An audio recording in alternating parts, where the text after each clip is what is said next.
उपलक्ष्य में मैं आप सभी को यही संदेश देना चाहता हूं कि सदैव आपने जिससे भी शिक्षा ग्रहण किया है उनका सम्मान करें। वो शिक्षा जरूरी नहीं है कि आप प्रत्यक्ष रूप से ही उनसे ग्रहण किए हैं, परोक्ष रूप से भी शिक्षा ग्रहण होती है। जीवन में हम चींटी से भी शिक्षा लेते हैं, जीवन में हम पक्षियों से भी शिक्षा लेते हैं। और वर्तमान युग में तो ऑनलाइन की दुनिया है। ये नहीं कह सकते हैं कि सिर्फ मैं आपके कारण से ही चयनित हुआ हूं। बहुत लोग होते हैं उनमें सहयोगी, हाँ, उनमें से एक होते हैं ऐसे जो हमें वास्तविक रूप से पथ प्रदर्शक कर जाते हैं, वास्तविक रूप से हमारे मार्ग को प्रशस्त कर जाते हैं। वो विशिष्ट कहलाते हैं। विशेषकर संस्कृत के विद्यार्थियों के मन में दीनता बिल्कुल नहीं आनी चाहिए। आप नकारात्मक भावना कभी ना आने दें कि मैं चयन नहीं होऊंगा, ऐसा ना सोचें।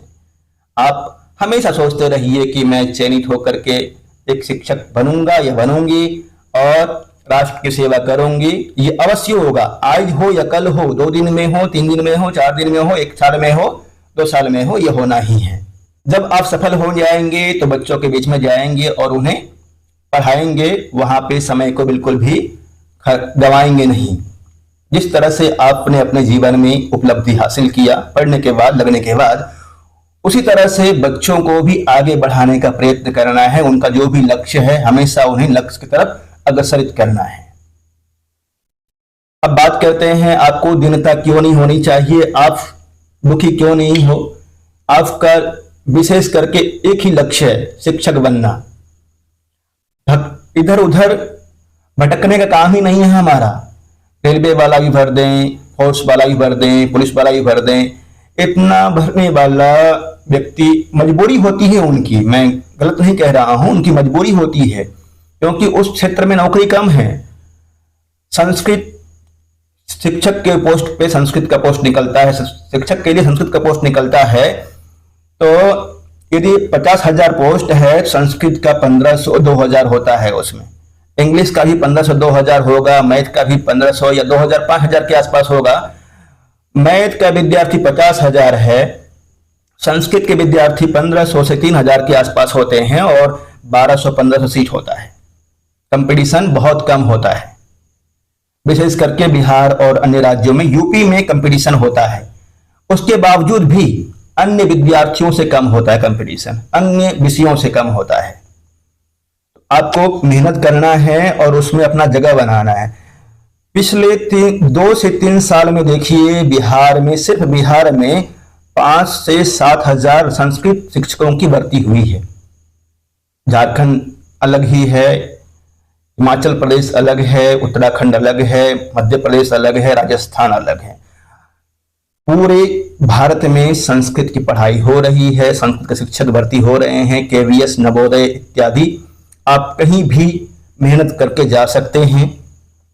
हाँ, मन मर्जी नौकरी लेने के लिए आपको विशेष प्रयत्न करना होगा, विशेष मेहनत करना होगा और सकारात्मक भावना से करना होगा। तो मैं यही कहूंगा कि मन में सदैव सकारात्मक भावना रखिए, अच्छा सोचिए, गुरुजनों के प्रति आदर सम्मान रखना है और मन में यह सोचना है कि मैं राष्ट्र की सेवा करूंगा, बच्चों की सेवा करूंगा और बच्चों की सेवा करके अपना जीवन उन्नत बनाऊंगा, आने वाली पीढ़ी का जीवन उन्नत बनाऊंगा। तभी आप शीघ्र सफल होंगे। और मेहनत तो चाहिए ही, मेहनत, सकारात्मक भावना, निरंतर प्रयास। योग दर्शन में एक सूत्र है, सतु दृढ़ कार्य निरंतर ये सत्कार सेवितो दृढ़ भूमि। लक्ष्य जितना बड़ा होता है ना, उसके लिए उतना ही तीव्र मेहनत करना होता है।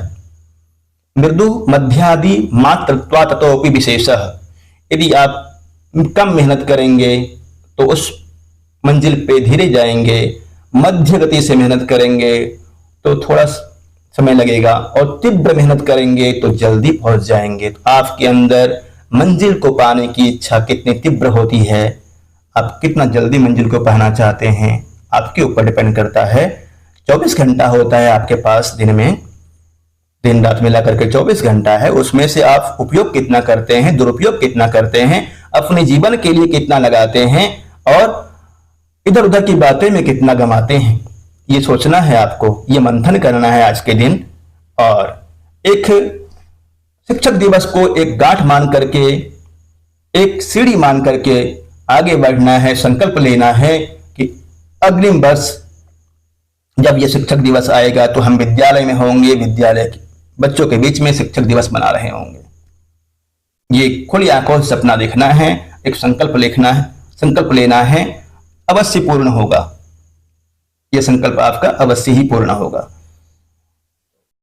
लीजिए, अच्छा सा संकल्प लीजिए और आगे बढ़िए, जीवन ज्योति को आगे बढ़ाइए।